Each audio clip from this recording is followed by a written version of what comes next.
नमस्कार दोस्तों, welcome back to curiosity. बात करते हैं गाइज आज की। भाई किसी को अगर फुटबॉल एजेंट बनना है तो क्या करना पड़ेगा। जी हाँ गाइज, आप सबको पता है कि भाई फुटबॉल में भाई एजेंट का कितना इंपॉर्टेंट रोल होता है किसी प्लेयर के एक क्लब के से दूसरे क्लब में ट्रांसफर होने में। और रिसेंटली ये न्यूज भी आ रही है कि भाई EIFAB यहाँ पे बहुत जल्द यहाँ पे प्लेयर्स एजेंट रेगुलेशन एक्ट लाने वाली है। उसी के अलावा यहाँ पे फीफा ने भी अपने प्लेयर एजेंट रेगुलेशन एक्ट में कुछ चेंजेस किए हैं। और फीफा भी चाहता है कि भाई जो सारे ही एजेंट है वर्ल्ड के फीफा अप्रूव्ड वो एक सेम प्लेटफॉर्म पे आए। तो उनके लिए उन्होंने भी एक नया यहाँ पे इनिशिएटिव चालू किया है। और रिसेंटली वहाँ पे 19 अप्रैल को हमें पता है कि एग्जाम भी हुए थे फीफा के। तो बात करते हैं कि पूरा प्रोसेस क्या क्या होता है, कैसे किसी को अगर एजेंट बनना है तो कहाँ से लाइसेंस मिलता है, उस पूरे प्रोसेस के बारे में बात करते हैं। तो यहाँ पे अगर किसी को फीफा अप्रूव्ड यहाँ पे एजेंट बनना है तो यहाँ पे दो रास्ते हैं, एक तो लेगेसी वे और एक तो एग्जाम वे। लेगेसी वे उन लोगों के लिए है कि जो ऑलरेडी फीफा के अप्रूव्ड या फिर लाइसेंस्ड एजेंट है,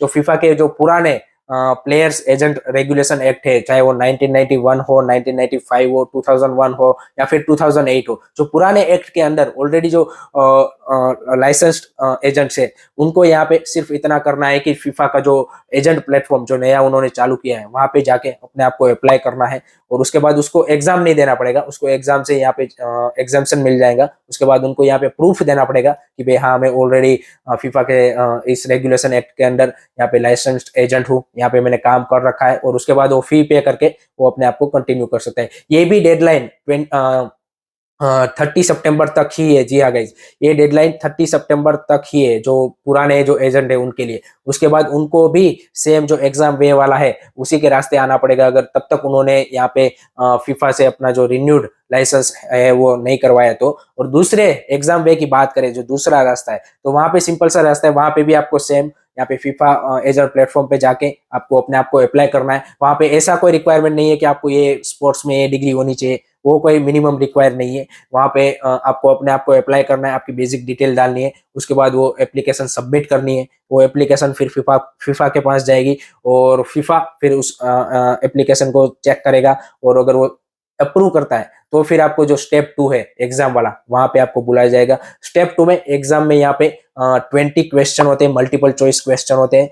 एंड 1 घंटे का टाइम दिया जाता है। वेन्यू आप कोई भी जगह, मतलब जगह आप कोई भी मेंबर एसोसिएशन की हेड ऑफिस आप चूज कर सकते हो, जहाँ पे भी आप रह रहे हो वहाँ पे। जैसे इंडिया में अगर आप हो तो आप EIFAB की जो दिल्ली वाली ऑफिस है वहाँ पे आपको एग्जाम देने जाना पड़ेगा। जो भी रिसेंटली 19 अप्रैल को भी एग्जाम हुए वो वहीं पे हुए थे।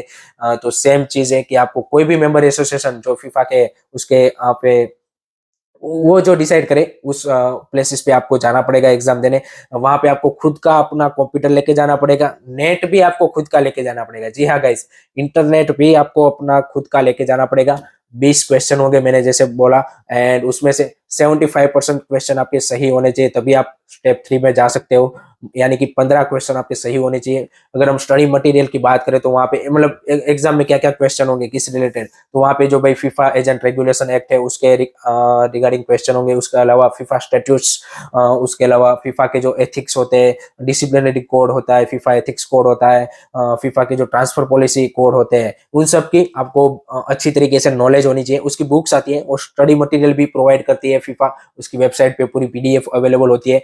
तो वो आपको पूरी स्टडी करी होनी चाहिए। उसमें आपको सिचुएशन बेस्ड और ट्रिकी क्वेश्चन होते हैं, जो 20 क्वेश्चन होते हैं, मल्टीपल चॉइस क्वेश्चन, इतने इजी नहीं होते। लेकिन उसमें सिचुएशन बेस्ड होते हैं और आपको फिर वो वहाँ पे चूज करने पड़ते हैं। तो इस तरह की पूरी एग्जाम की पैटर्न होती है और जगह और वो सारी चीजें होती हैं। और अगर आप ये एग्जाम क्लियर करते हो 75% से, तो फिर आपको स्टेप 3 में आपको फिर फीफा की जो एक डिसाइडेड फी होती है, एजेंट फी, वो आपको पे करनी पड़ती है। और यहाँ पे बात खत्म नहीं हो जाती, यहाँ पे आपको लाइसेंस जरूर मिल जाता है। जैसे आप फी पे करते हो तो आपको लाइसेंस मिल जाता है, आप ऑफिशियली फीफा अप्रूव्ड एजेंट बन जाते हो। लेकिन उसके बाद भी ऐसा नहीं है कि आप फिर आपको कुछ नहीं करना है। उसके बाद हर साल आपको भाई जो फीफा का जो भाई कंटिन्यूइंग प्रोग्रेसिव डेवलपमेंट प्रोग्राम होता है, वहां पे आपको क्रेडिट्स लेने पड़ते हैं। जी हाँ गाइस, फीफा ने कुछ कोर्सेज इसके रिलेटेड एजेंट के डेवलपमेंट के लिए कुछ कोर्सेज यहाँ पे अपने प्लेटफॉर्म में डिजाइन किए हुए हैं। वो आपको हर साल मतलब मिनिमम ऐसा होता है कि भाई 5 क्रेडिट डिसाइड किए हैं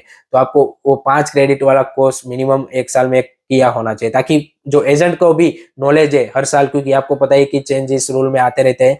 तो वो भी अपने आप को उसके साथ कोप अप कर रखे, तो इसलिए ये सारी प्रोसेस होती है। और एवरी ईयर आपको एजेंट फी भी पे करनी पड़ती है। तो इस तरह से ये पूरा काम करता है। और उसके अलावा आपको एजेंट प्लेटफॉर्म का भी एक्सेस मिलता है, जैसे ही आप ऑफिशियली एजेंट बन जाते हो, तो ताकि आपको पता चले कि पूरे वर्ल्ड में जितने भी प्लेयर का डेटा, सारी चीजें, काफी सारी चीजें आपको मिलती है।